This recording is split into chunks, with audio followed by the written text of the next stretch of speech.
ममता बनर्जी की party TMC के 10 सांसदों का डेलीगेशन आज दिल्ली के चुनाव आयोग में पहुंच चुका।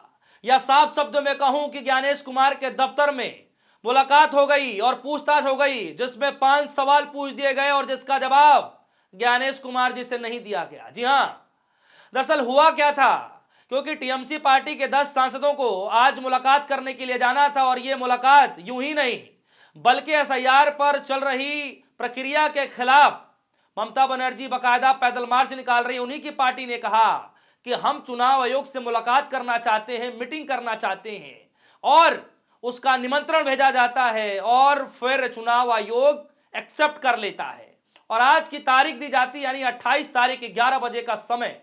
और जैसे ही टीएमसी पार्टी के 10 सांसदों का डेलीगेशन चुनाव आयोग की दफ्तर में घुसता है दोस्तों, तब से लेकर ये खबरें चलती हैं कि क्या वो सवालों के जवाब चुनाव आयोग दे पाएगा। आपको जानकर हैरानी होगी कि जो 5 सवाल पूछे गए हैं उन 5 सवालों का जवाब नहीं मिला है। जी हां, मैंने अपनी पिछली स्टोरी में बताया कि अब तक तो सिर्फ डेलीगेशन पहुंचा है अंदर, क्या सवाल किए जाएंगे, उन सवालों का क्या जवाब मिलेगा, जैसे ही कुछ आएगा मैं आपको अपडेट करा दूंगा। तो लीजिए, अपडेट आ चुका है। तमाम 10 बड़े सांसद, भरोसेमंद सांसद, ममता बनर्जी के सबसे चहेते सांसद डेलीगेशन लेकर पहुंचते और जैसे ही बाहर आते हैं मीडिया के सामने दूध का दूध और पानी का पानी चुनाव आयोग को लेकर के कर देते हैं, या यूं कहें क्या ज्ञानेश कुमार की फजियत कर देते हैं।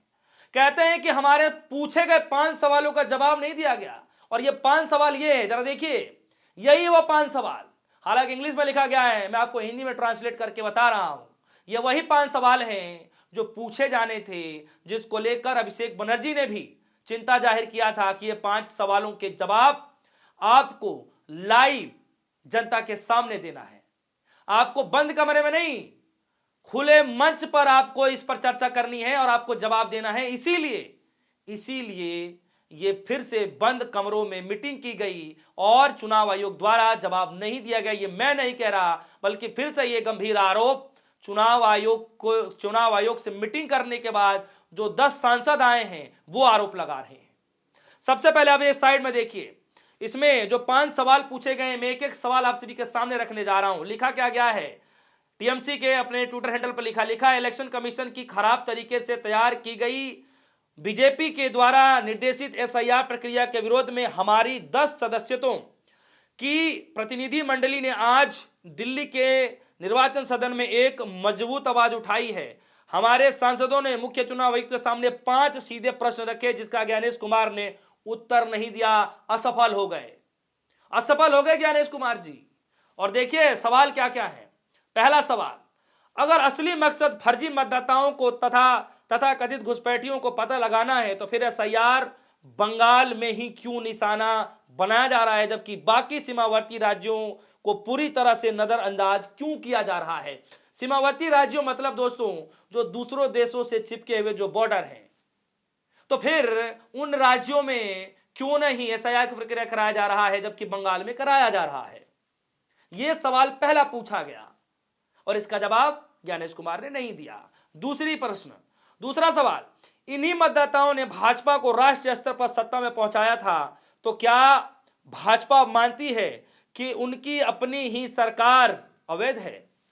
तीसरा, एसआईआर से पैदा हुए अमानवीय दबाव और डर के कारण अनेक बीएलओ जो है, आपको सबको पता है कि बीएलओ के साथ किस तरीके से दबाव बनाया जा रहा है, इसको लेकर के सवाल पूछा गया, तो चुनाव आयोग ने इसकी कोई जिम्मेदारी नहीं ली और यह सवाल पूछा गया कि जो भी बीएलओ के तौर पर जो घटनाएं हो रही हैं क्या उसकी जिम्मेदारी चुनाव आयोग लेगा। जवाब नहीं दिया गया। जी हां।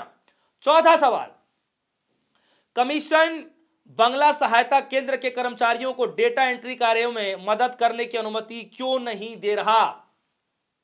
यह सवाल चौथा पूछा गया, जिसका जवाब नहीं दिया गया। पांचवा सवाल, भाजपा नेता दावा कर रहे हैं कि बंगाल में 1 करोड़ नाम हटाए जाएंगे, क्या इसका मतलब है कि अब चुनाव आयोग भाजपा के निर्देश पर चल रहा है। यही सवाल तो कांग्रेस पार्टी भी पूछ रही है, यही सवाल सभी दल के नेता जो वो पूछ रहे हैं, तो इस पर भी चुनाव आयोग द्वारा जवाब स्पष्टीकरण नहीं दिया गया। जाहिर तौर पर बात है कि भाई चुनाव आयोग एक निष्पक्ष संस्था है, संवैधानिक संस्था है, तो वो किसी सरकार को लेकर के जवाब कैसे दे सकता है। लेकिन सवाल जो पूछे जा रहे हैं बहुत महत्वपूर्ण सवाल है, लेकिन इसका जवाब नहीं दिया गया।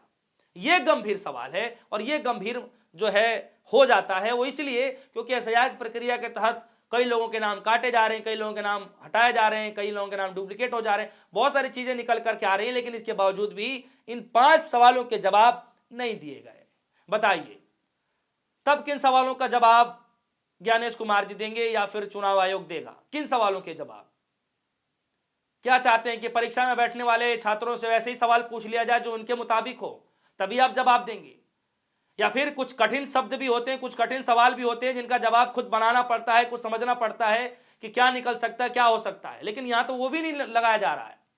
बताइए, खैर थोड़ा आगे चलते हैं। देखिए इस पर जो है जो सांसद हैं उनकी महुआ मोइत्रा जी, वो बाहर निकल के क्या कह रही हैं कि इलेक्शन कमीशन यह तक नहीं बता पाया कि अमानवीय एसआईआर प्रक्रिया के असहनीय दबाव में कितने बीएलओ ने कि जो है जान चली जाती है, और उनको यह भी नहीं पता होता कितने नागरिकों को निराशा और हताशा की कगार पर पहुंचा दिया है। चुनाव आयोग को यह भी नहीं पता है। यह सवाल पूछा गया उसके बाद, और जब हमने यह पूछा कि तथाकथित घुसपैठियों के खिलाफ अभियान सिर्फ बंगाल में ही क्यों चलाया जा रहा है जबकि असम, त्रिपुरा और अरुणाचल प्रदेश जैसे भाजपा शासित सीमावर्ती राज्यों में पूरी तरीके से छोड़ दिया गया, तो आयोग के पास कोई जवाब नहीं था। महुआ मोइत्रा जो है बाहर निकल करके तमाम इलेक्ट्रॉनिक मीडिया के सामने ये सारे तथ्य, ये बातें रख रही थी। ये देखिए, यही ये ट्वीट है, और जिस ट्वीट के जवाब में जो साफ तौर पर लिखा गया है, हालांकि वीडियो में कॉपीराइट का कुछ इशू होता है इस वजह से मैं नहीं लगाया, लेकिन अगर आपको वीडियो सुनना है तो आप जाकर के वहां सुन सकते हैं। लेकिन जो यहां पर लिखा गया है टीएमसी के ट्विटर हैंडल पर, एक्स पर, मैं वो जानकारी आप सभी तक पहुंचा रहा हूं। देखिए ये हाल हो गया है। आज एसआईआर की प्रक्रिया के खिलाफ न सिर्फ सड़कों पर विरोध किया जा रहा है, पश्चिम बंगाल के विरोध किया जा रहा है, तमिलनाडु में विरोध हो रहा है, केरल में हो रहा है, उत्तर प्रदेश में कई जगहों पर इस तरह की खबरें निकल करके आ रही हैं। अब बताइए, धीरे धीरे यह मामला चुनाव आयोग के दफ्तर तक पहुंच गया,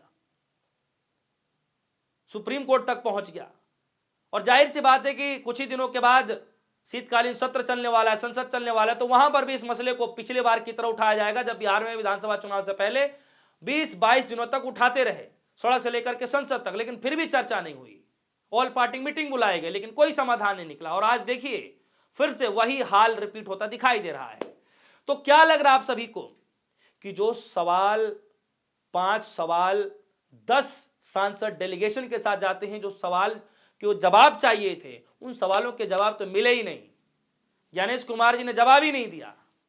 अब बताइए, ममता बनर्जी ने लड़ाई लड़ने का ऐलान कर दिया है, उनके सांसद बाहर निकल करके सीधे तौर पर यह कह रहे हैं कि हमारे सवालों का जवाब नहीं दिया गया। जब इतना ही जरूरी बंगाल में था तो सीमावर्ती और जहां पर जो जगह हैं, जो राज्य हैं जहां पर बीजेपी की सरकार है, वहां पर क्यों नहीं कराया जा रहा है? सिंपल से सवाल थे, लेकिन उसका भी जवाब नहीं दिया गया। क्यों नहीं दिया गया? आपके मन में क्या कुछ चल रहा है? वीडियो कमेंट सेक्शन में जाइएगा, अपनी राय जरूर रखिएगा। फिलहाल इस खबर पर आपकी राय क्या होगी? दीजिए इजाजत, देखते रहिए डिस्को न्यूज़। धन्यवाद।